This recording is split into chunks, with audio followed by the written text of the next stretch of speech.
Oke guys, assalamualaikum warahmatullahi wabarakatuh. Salam sejahtera bagi kita semuanya. Kembali lagi di Ari Jaya Channel. Oke guys, lama banget ya Ari belum memberikan informasi yang terupdate mengenai KPR-KPA. Nah, pada kesempatan kali ini Ari mau ngebahas itu mengenai ini salah satu pertanyaan dari teman-teman subscriber juga nih guys gitu. Yaitu ciri-ciri KPR atau KPA Anda akan ditolak oleh perbankan. Dari sisi customer, apa aja ciri-cirinya? Jangan kemana-mana, di sini aja.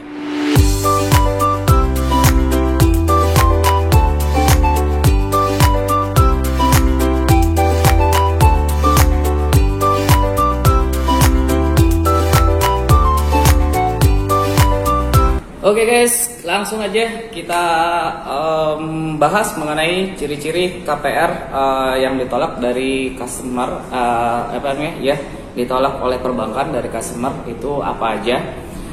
Yang pertama langsung aja kita masuk, yaitu mereka sebagai pemilik toko online. Jadi kalau misalnya kamu bergeraknya di bidang usaha toko online, itu memang masih belum bisa disetujuin sama pihak bank guys gitu. Nah makanya kalau misalnya memang kamu berkecimpung di dunia online, saran saya kamu usahain punya tempat usaha guys gitu. Misalnya katakanlah kamu sewa kios atau misalnya kamu punya ruko gitu ya kan, itu masih bisa disetujuin guys. Oke.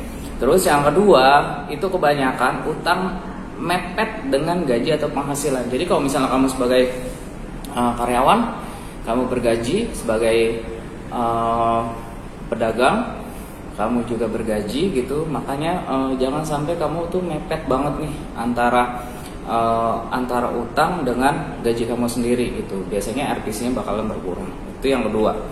Oke, yang ketiga kita masuk lagi ke biaya rumah tangga yang terlalu besar. Jadi kalau misalnya kamu mau ngajuin KPR, terus kamu bilangnya itu misalnya kamu gajinya 10 juta, terus kemudian kamu punya biaya rumah tangga yang sangat-sangat banyak, itu kurang lebih sekitar biaya rumah tangganya 5 juta, terus kemudian belum lagi cicilan-cicilan lainnya itu 2 juta atau 1,5 juta gitu, otomatis ya nggak bakalan di ACC gitu guys. Oke, biaya rumah tangganya dikecilin aja guys. Oke. Terus kemudian yang keempat, pengajuan KPR atau KPA, Anda punya utang baru. Jadi pas kamu lagi ngajuin kredit, kamu ngajuin kredit, terus kamu ternyata lagi nyicil DP, belum proses KPR, kamu proses kredit di bank lain.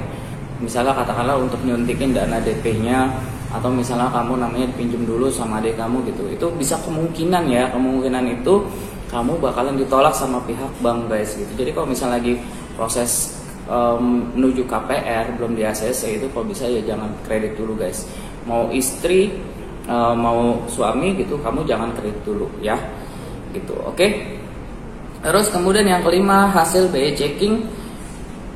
Nah 2 tahun ke belakang biasanya ditarik kan hasil BI checkingnya itu 2 tahun ke belakang, kamu ada call 3 atau 4 meski cuma 1 bulan. Nah kalau misalnya kamu misalnya katakanlah, oh ini BI checking saya bagus, ternyata ditarik ke belakang-belakangnya lagi, kamu masih ada kolektibilitas yang 3 atau 4, bahkan 2 aja masih dipertanyakan ya guys gitu. Ini kan 3 pasti ditolak kan gitu, 3 atau 4, apalagi masuknya ke 5, kolektibilitas 5 gitu. Walaupun cuma satu kredit ya, walaupun itu memang sudah lunas gitu, itu juga ada kemungkinan otomatis kamu bakalan ditolak sama pihak bank. Oke. Terus yang kemudian keenam, nah ini kamu bekerja di perusahaan kurang dari 2 tahun. Jadi nanti kalau misalnya kamu bekerja di perusahaan yang katakanlah perusahaannya itu masih merintis, belum terlihat ya usahanya itu masih dalam progres menuju tahap middle up gitu ya kan.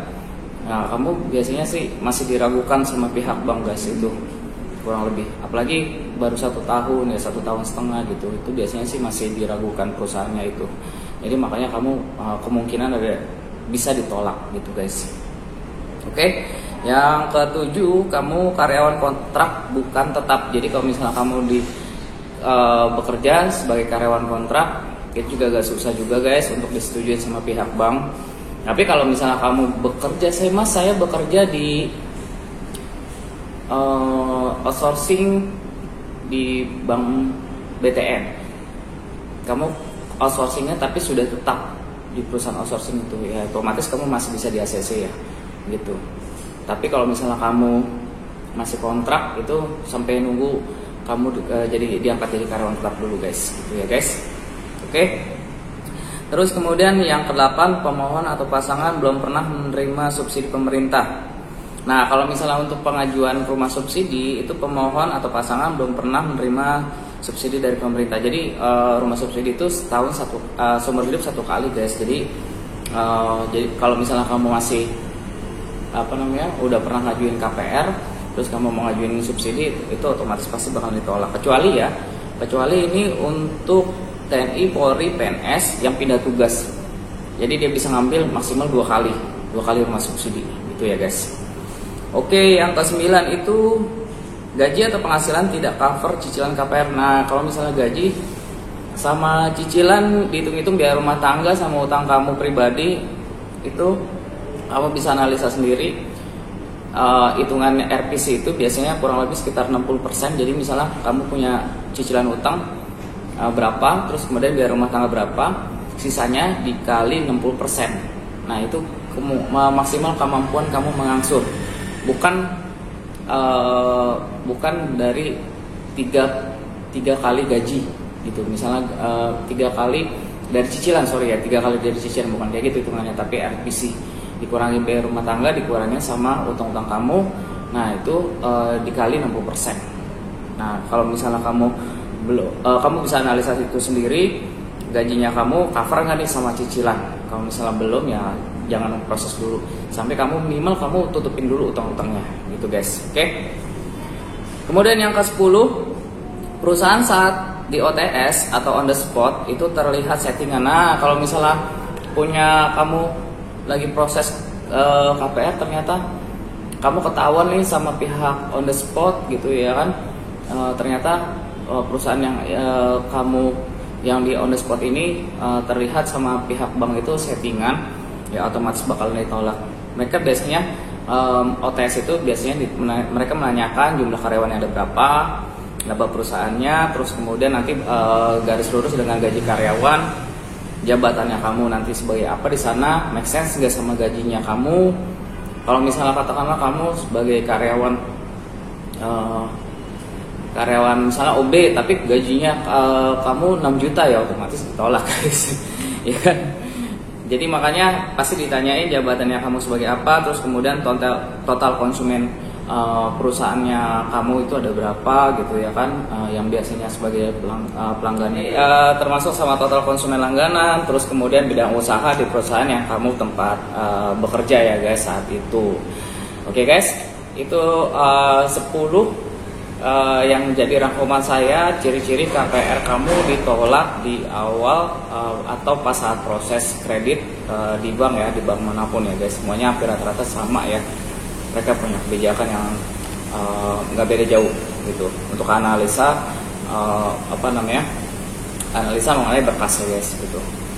Oke, dan sorry ini saya bukan iklan, ini video ini adalah baju kaos pas saat saya kerja sekarang guys gitu. Barangkali guys kalau misal mau tanya-tanya mengenai apartemen saat ini buat investasi, boleh yang di Adikarya Adi Persada guys gitu ya. Oke guys, itu aja informasi yang bisa disampaikan, semoga bermanfaat. Kalau misalnya sahabat suka dengan video pada kesempatan kali ini, sahabat bisa subscribe, kemudian bisa like, terus kemudian kalau misalnya ada pertanyaan-pertanyaan mengenai KPR KPA, sahabat bisa isi komentar di bawah ini, bertanya, jangan malu, jangan sungkan. Atau misalnya katakanlah sahabat-sahabat misalnya mau beriklan di di channel Ari juga nggak masalah, boleh nanti. Atau misalnya katakanlah sahabat misalnya mau kasih sahabat lagi pasarin iklan gitu, terus kemudian saya mau pasarin gitu, bantu pasarin, boleh, silakan aja, kirim aja atributnya, nanti saya bikin videonya di Ari Jaya channel ya guys. Oke, kalau misalnya kamu ada saran, kritik, komentar, kamu bisa beri masukan juga di komentar. Dan juga tetap jaga 3M, jangan lupa memakai masker, terus kemudian menjaga jarak, terus kemudian memakai hand sanitizer ya guys. Sukses selalu bagi kita semuanya, salam sejahtera bagi kita semuanya. Assalamualaikum warahmatullahi wabarakatuh.